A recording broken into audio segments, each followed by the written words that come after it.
দিনে দুপুরে প্রকাশ্যে অস্ত্র ব্যবহার করে সাধারণ মানুষের নাগরিকের কাছ থেকে ছিনতাই হচ্ছে, রাহাজানি হচ্ছে, সেই ব্যাপারে বর্তমান স্বরাষ্ট্রমন্ত্রী কি ভূমিকা নিচ্ছেন এবং পরবর্তীতে সরকার দলীয় এমপি সহ বিরোধী দলীয় এমপিদেরকে যে হামলা শিকার হয়েছে, সেই হামলায় যে মামলা হয়েছে, সেই মামলার আসামিদেরকে গ্রেপ্তার না করে বরং উল্টো যে মিথ্যা মামলা হয়েছে তার প্রেক্ষিতে সেই আসামিদেরকে গ্রেপ্তার করে যে আইনের শাসনের টোটাল কবরচনা করা হচ্ছে, এই ব্যাপারে বর্তমান স্বরাষ্ট্রমন্ত্রী পদক্ষেপ জানতে যাচ্ছে। শাহবাগ স্কোয়ারে বক্তৃতা দিয়ে, পার্লামেন্টে বক্তৃতা দিয়ে এক কথা না।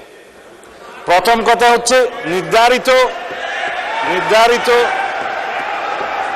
আমি কাউকে উদ্দেশ্য করে বলি নাই, আমি কাউকে বললেন আমি তো আপনারা কথা বলার সময় কথা বলি নাই। মাননীয় স্পিকার, আমি আপনার সেলটার চাচ্ছি। মাননীয় বিরোধী দলীয় সদস্যবৃন্দ, আপনারা অনুগ্রহ করে স্বরাষ্ট্রমন্ত্রীর বক্তব্য শুনবেন।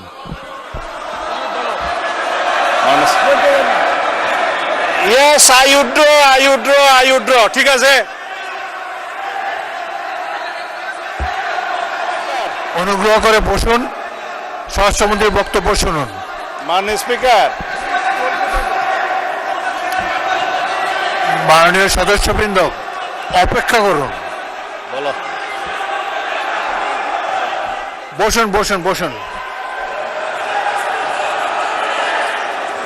আপনার আমার যে শব্দ চয়নে তাদের আপত্তি, আমি সংক্ষেপে বলেন। জবাব তো আমি দিতে পারবো। আপনি জবাব আমি দেন। মিন করেছি এটা জাতীয় সংসদ। মাননীয় সদস্য সারাদিন দাঁড়ায় থাকতে পারবেন, আমিও দাঁড়ায় থাকবো। মাননীয় স্বরাষ্ট্রমন্ত্রী, আমি যদি কথা নাই বলতে পারলাম, এটাই যদি ডেমোক্রেসি আপনি হয়, উত্তর দেন। মাননীয় আমি সদস্য কি উত্তর শুনতাম? কেউ তো শুনছেন। কোথায় বিরোধী দলীয় কোন এমপির মামলায় আসামি গ্রেপ্তার হয় না, সেটা স্পেসিফিক প্রশ্ন দরকার। বলেন, তারপর বলেন।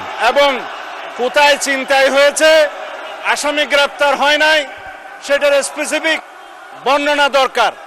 শুধু হাওয়াই ভাবে যদি বলা হয়, আমভাবে যদি বলা হয় যে এই সমস্ত হচ্ছে, প্রতিকার কি?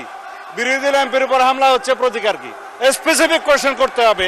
সেই জন্য বলছি এটা মহান জাতীয় সংসদ, বাইরের বক্তৃতা এখানে চলে না।